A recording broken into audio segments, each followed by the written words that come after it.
Hello, all you wonderful people. I'm Lisa with Living Life with Lisa, and I wanted to drop in and talk to y'all because I tried to do a live last night, and we were able to get 3 people on, and I had all kinds of hiccups. So, if you guys are interested in me trying to do a live on YouTube, let me know, and I'll work on it and see if we can figure out what these bugs are and get it done, because it makes it easier if I have real-time questions and things like that, and just talking back and forth. And I like to do that every once in a while if people are up for it, and we can make it a scheduled time weekly. I don't know how that will work. My weeks changes from day to day, but we can try it.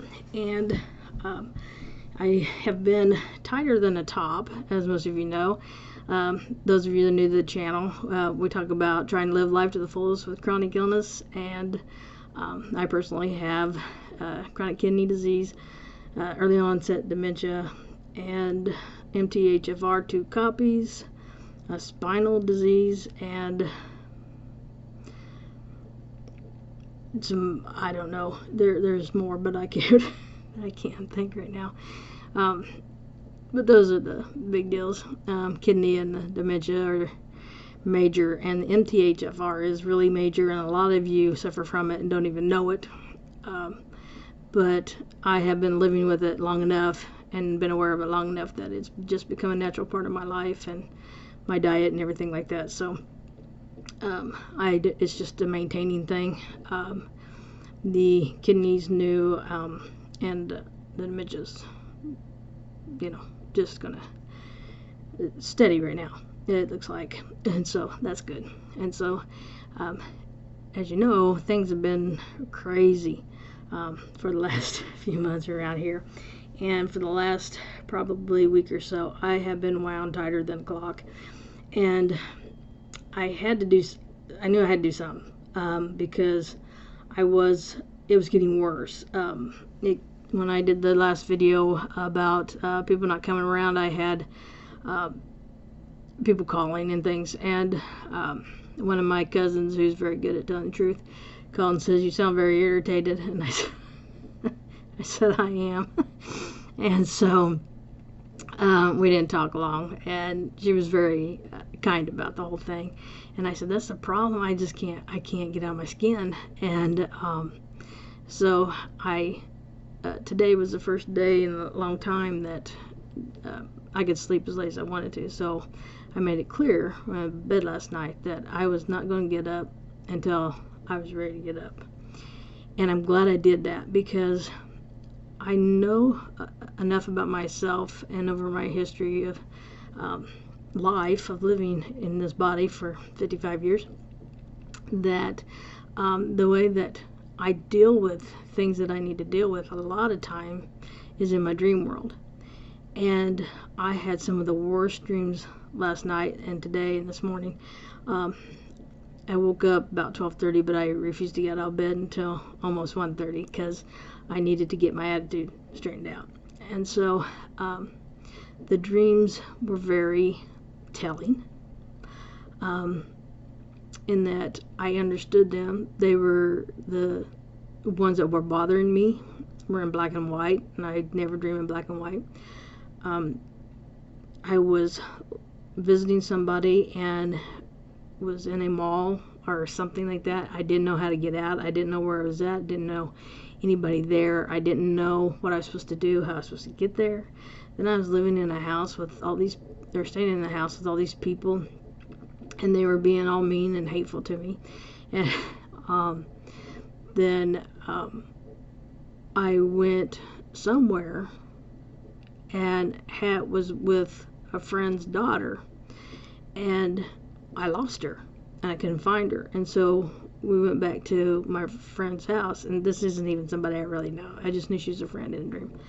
And they were having a party, a dance party, and so I told them that I couldn't find their daughter. She's like 9, and they didn't care.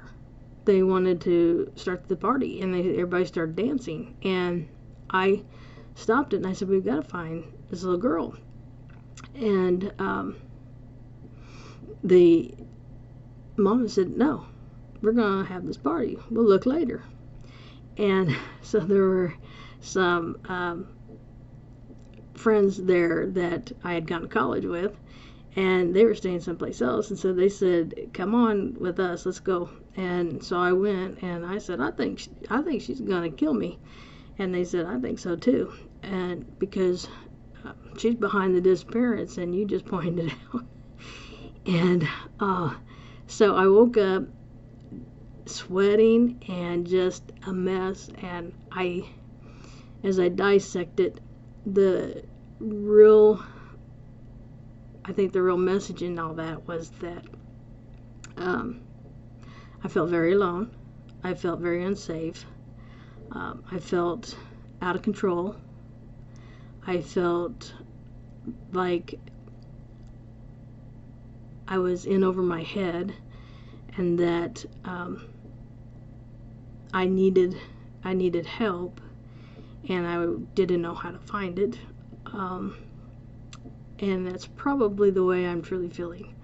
There is so much that has to be done in such a basically short amount of time that it's out of control. It's overwhelming, and it's out of control. And I don't want to be the one in charge doing it. I need, at least, if nothing else, just somebody to sit by me when I go through all that stuff, and get that stuff packed up, and we get things taken care of, because it's overwhelming. And I think I'm just coming to the realization that my dad is gone. I don't think that it has truly hit me till right now, because the person that I would go to for help in all of those situations would have been him. And so I think maybe my my attitude and my tension being tighter than a top has more to do with dealing with grief than dealing with dementia or dealing with kidney disease. I go see the kidney doctor tomorrow. I'm worried about what they're going to say. I don't know why. I don't have any reason. I think I've been retaining water because my feet are big. And, like puffy, not large, like in long. And so, I don't know. But, we already got the labs and everything. And so, I actually have felt much calmer today than I have. When I can sleep and dream and kind of work it all out in my subconscious, work it all out in my subconscious. That's not even a tear. I don't know if it's a hair or what. When I can do that, then it makes it a lot easier for me to deal with it in real life. And so I just wanted to fill you in on where we stood there, because it was scaring me. It was getting to the point where I was becoming very antisocial, where I did not want to be around anybody at all or talk to anybody. And so now I can be around people and be pleasant.